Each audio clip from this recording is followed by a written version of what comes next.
Tanah Toraja bukan sekedar sebidang bumi, ia adalah nadi leluhur, jejak ingatan, dan bahasa yang diwariskan dari generasi ke generasi. Namun, pada tanggal 5 Desember 2025, sebuah eksekusi mengguncang sunyi, memecah air mata, menyalakan amarah, dan meninggalkan luka di tubuh serta hati masyarakat adat. Ini kisah yang perlu kita bahas. Sengketa tanah mengorbankan rumah Tongkonan. Menurut laporan narasi media Aldi, konflik ini berawal dari perselisihan atas kepemilikan tanah adat antara mereka yang mengklaim sebagai pemilik dan mereka yang mengajukan bukti. Informasi di Yubo menyebutkan bahwa proses eksekusi menggunakan alat berat terhadap sebuah rumah Tongkonan memantik penolakan warga. Ketegangan itu kemudian berubah menjadi benturan ketika aparat mengambil langkah represif dengan melepaskan tembakan peluru karet dan gas air mata, menyebabkan belasan warga mengalami luka. Sengketa ini bukan tentang sebuah rumah biasa. Yang dipersoalkan adalah Tongkonan Kapur, rumah adat yang diyakini oleh warga telah berdiri lebih dari 3 abad. 3 abad, bukan waktu yang sebentar, bukan sekedar bangunan, melainkan warisan yang menjembatani sekitar 16 generasi, sebuah pusaka hidup yang menyimpan napas leluhur dan kisah panjang keluarga yang menjaganya. Menjelang siang sekitar pukul 10.15 waktu Indonesia Tengah, tim eksekusi dari pengadilan Makale tiba di Kelurahan Katipuran. Mereka melangkah ke lokasi dengan pengawalan ketat. Ratusan aparat gabungan dari TNI, Polri, hingga Brimob mengiringi masuknya rombongan itu, menandai awal dari hari yang penuh ketegangan. Sejumlah warga tidak diam, mereka memblokade di jalan, menyuarakan protes mereka di hadapan aparat. Ketegangan pun pecah menjadi bentrok antara keluarga adat dan pasukan keamanan.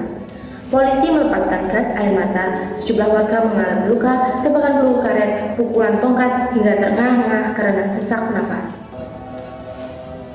Di tengah kekacauan itu, 2 orang keluarga Tongkonan Kapur terlihat dibawa pergi oleh aparat dengan keadaan tangan diborgol. Mereka dituding sebagai pihak yang menghalangi jalannya eksekusi. Kemudian pada siang sekitar pukul 1.30 waktu Indonesia Tengah, suara mesin berat mulai menggema. Eskavator bergerak maju, meratakan bangunan satu persatu. Sebuah tongkonan, 2 rumah muda Toraja, 6 alat berburu padi, serta 2 rumah tempat tinggal dalam hitungan waktu. 11 bangunan yang selama ini menjadi jejak kehidupan dan warisan leluhur pun rata dengan tanah.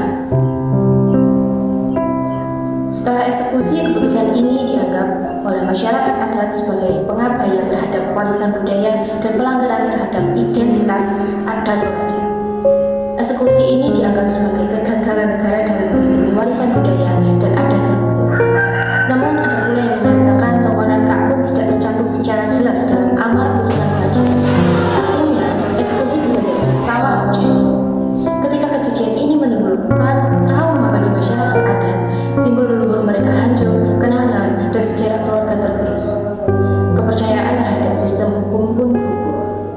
Kejadian ini menimbulkan reaksi dan kritik. Beberapa aktivis dan pemuda adat mendesak negara dan aparat untuk meninjau ulang prosedur eksekusi. Prosedur eksekusi terutama dalam sengketa tanah agar tidak menimbulkan luka budaya seperti ini lagi.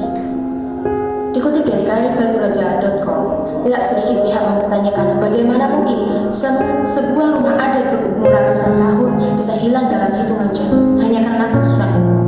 Lalu, apa jaminan penghormatan terhadap nilai adat dan identitas komunitas? Dikutip dari narasi media ID dan mediantara.news, lalu bagaimana seharusnya hukum di Indonesia ini menyikapi, sedangkan pada pasal 18B ayat 2 Undang-Undang 1945 menegaskan pengakuan negara terhadap eksistensi masyarakat hukum adat beserta hak-hak tradisionalnya, dan pada Undang-Undang Nomor 11 Tahun 2010 tentang Cagar Budaya menetapkan perangkat hukum untuk menjaga dan melestarikan warisan budaya. Harusnya aturan ini mencakup pada perlindungan terhadap bangunan tradisional yang dinilai memiliki nilai sejarah, pengetahuan, pendidikan, keagamaan, maupun kebudayaan yang penting bagi masyarakat.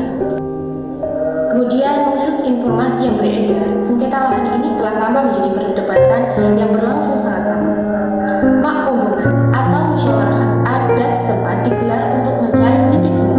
Namun pada pertemuan ini tidak menghasilkan solusi. Akhirnya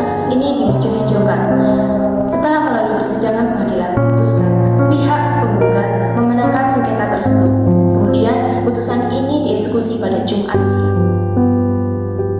Hal ini perlu menjadi catatan ketika kita menghancurkan sebuah bangunan, tidak hanya merupakan kayu dan bambu, kita juga merubuhkan sejarah, identitas, dan jiwa sebuah komunitas. Lalu, apakah negara dan sistem hukum kita masih mampu memastikan keadilan bagi masyarakat adat? Atau kita terus menjadikan warisan dulu sebagai korban kegagalan administrasi dan birokrasi? Mengapa harus hancur dengan kekuasaan? Mengapa harus hancur karena kekuasaan?